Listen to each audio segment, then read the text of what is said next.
Dear students, स्वागत है आपका अपने यूट्यूब चैनल मनोहारी मैथ्स में। प्रीवियस वीडियोज में हम लोगों ने चतुर्भुज की परिभाषा, चतुर्भुज के गुण और खास करके समांतर चतुर्भुज की परिभाषा और समांतर चतुर्भुज के गुणों को देखे थे और उसे सिद्ध भी किए थे। साथ ही साथ मध्यबिंदु का प्रमेय भी देखे थे। अब आइए उन्हीं नियमों पर आधारित एनसीईआरटी क्लास 9th एक्सरसाइज 8.1 के कुछ प्रश्नों को देखते हैं। यहाँ जो पहला प्रश्न दिया है कि चतुर्भुज ABCD में एक चतुर्भुज दिया है। ABCD नाम नहीं है, वो समांतर चतुर्भुज है कि सम चतुर्भुज है, आयत है, वर्ग है, कुछ भी हो सकता है, मतलब चतुर्भुज है वो।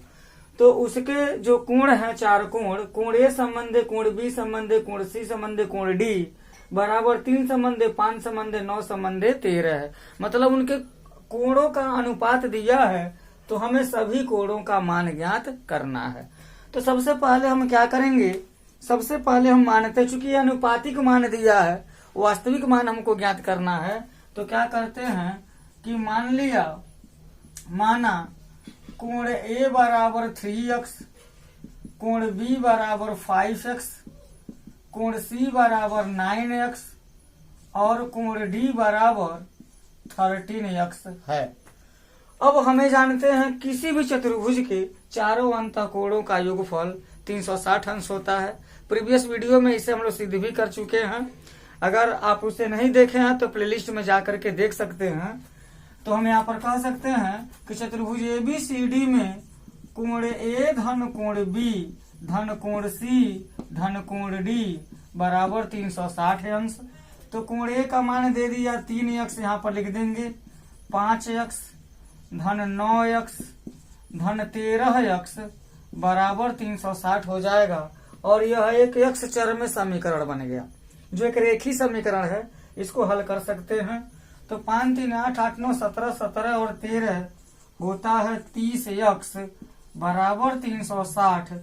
तो x बराबर 360 बटे 30 हो जाएगा। 3 से कैंसिल होगा 12 बार में, तो x बराबर 12 आ जाएगा।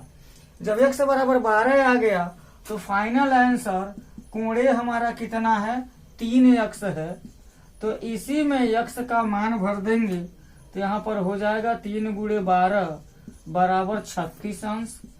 और कोण B बराबर है 5x, मतलब 5 गुणे 12 तो 12 पचे 60 अंश।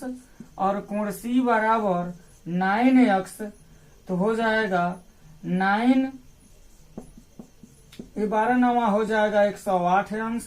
और अंत में कोण D बराबर 13x है, मतलब 13 गुणे 12 बराबर कितना हो जाएगा, 12 3 36 के 6, 12 कम 12, 12 3 15 हो जाएगा, 156 अंश हो जाएगा।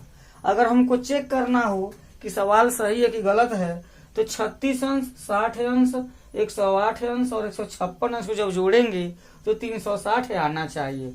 तो 8 6 14, 14 6 20 के शून्य हासिल 2, 3 2 5, 5 6 11, 11 5 16 के 6, 1 1 2 1 3, 360 अंश आ रहा है। इसका मतलब उत्तर हमारा बिल्कुल सही है। तो प्यारे बच्चों, प्रश्न को हल करना उद्देश्य नहीं है। इस तरह के प्रश्नों को कैसे हल करते हैं उसका नियम जानना बहुत जरूरी है। इसी उद्देश्य के साथ ये वीडियो बना रहा हूँ। वीडियो आप देखिएगा, अगर आपको थोड़ा सा भी नॉलेज पहुंचेगा तो आप इसे लाइक कीजिएगा, शेयर कीजिएगा, कमेंट्स कीजिएगा। और साथ ही अगर चैनल पर पहली बार हैं तो इसे सब्सक्राइब जरूर कीजिएगा, ताकि इस तरह के प्रश्नों के नोटिफिकेशन आप तक पहुंच जाएं। आइए नेक्स्ट क्वेश्चन है, ABCD एक समांतर चतुर्भुज है। ये ABCD एक समांतर चतुर्भुज है। सिद्ध करना है कि ABCD एक आयत है। तो ध्यान दीजिएगा, ABCD एक समांतर चतुर्भुज है और उसे आयत सिद्ध करना है। लेकिन उसमें एक बात दिया है, इसके विकर्ण बराबर हैं। ABCD समांतर चतुर्भुज है और इसमें क्या दिया है, AC बराबर BD दे दिया है, विकर्ण बराबर है।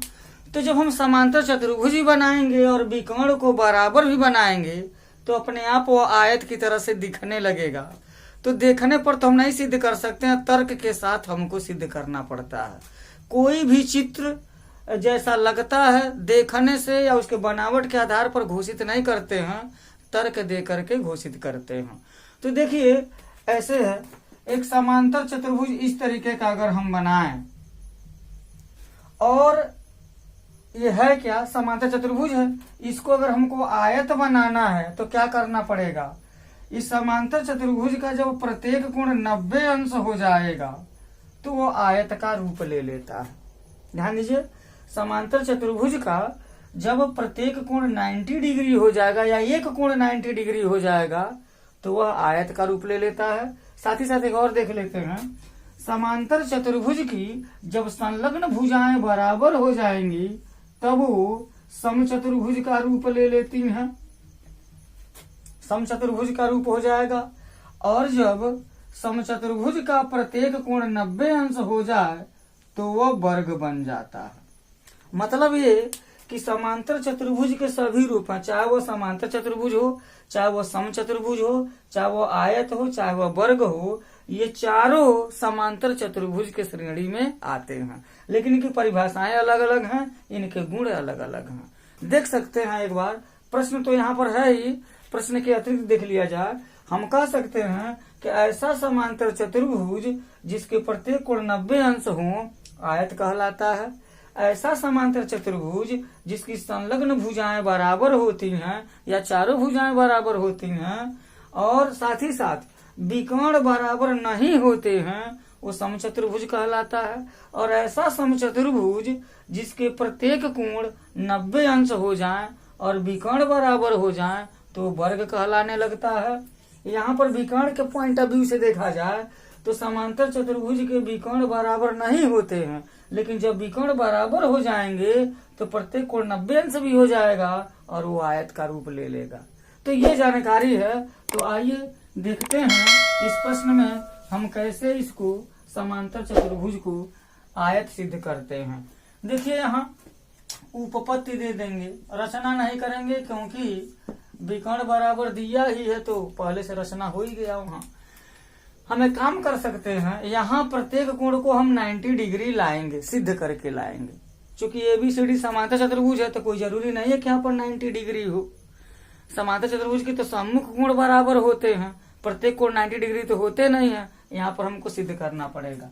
तो हम देखिए त्रिभुज DAB और त्रिभुज CBA में, त्रिभुज DAB और त्रिभुज CBA में क्या हो जाएगा, ध्यान से देखिए, AD बराबर हो जाएगा BC। AD बराबर BC कैसे, समांतर चतुर्भुज की सम्मुख भुजाएं हैं, लिख सकते हैं यहाँ समांतर चतुर्भुज की सम्मुख भुजाएं, क्योंकि इससे पहले समांतर चतुर्भुज की सम्मुख भुजाएं बराबर होती हैं, इसे सिद्ध किया गया है, प्रमेय है वो, इसलिए उसको साक्ष्य के रूप में यहाँ पर हम प्रदर्शित कर सकते हैं। AD बराबर हो गया BC और फिर क्या है, AB बराबर AB है, AB बराबर AB, इसको लिख सकते हैं उभयनिष्ठ, उभयनिष्ठ है। साथ ही साथ BD बराबर क्या है, AC है। ये कहाँ से, विकर्ण है, बराबर है, दिया है, यहाँ दिया है AC बराबर BD या BD बराबर AC। इसलिए त्रिभुज DAB सर्वांगसम हो जाएगा त्रिभुज CBA के, त्रिभुज ये DAB सर्वांगसम हो जाएगा CBA के। जब त्रिभुज सर्वांगसम हो जाएगा तो क्या परिणाम मिलेगा, तो कोण D कैसे हुआ है, यस यस यस से, भुजा भुजा भुजा से ये सर्वांगसम हो गया, तो क्या मिलेगा हमको, कोण DAB बराबर कोण CBA, ये कहाँ से, CPCT, CPCT से कोण बराबर हो गया। अब देखिए एक और तर्क है, अगर कोई समांतर चतुर्भुज होता है तो समांतर चतुर्भुज की किसी एक भुजा पर स्थित जो कोण होते हैं वो समपूरक होते हैं, मतलब इन दोनों कोणों का जोड़ 180 अंश के बराबर होता है।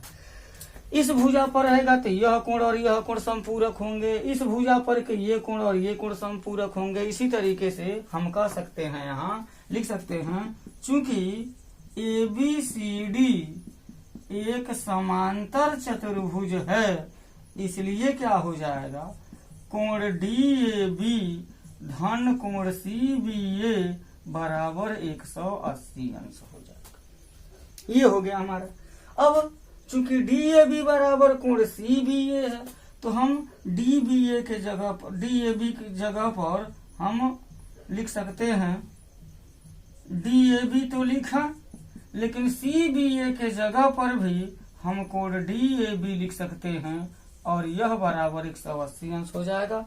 इन दोनों कोणों को जब हम जोड़ेंगे तो हो जाएगा 2 कोण DAB बराबर 180 अंश, या क्या हो जाएगा, कोण DAB बराबर 180/2, या कोण DAB बराबर हो गया 90 डिग्री।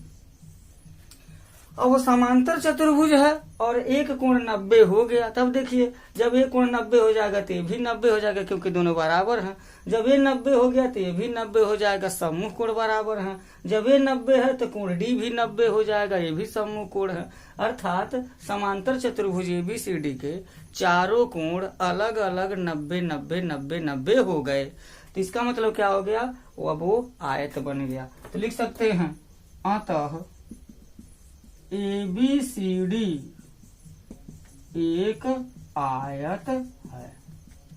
इति सिद्धम।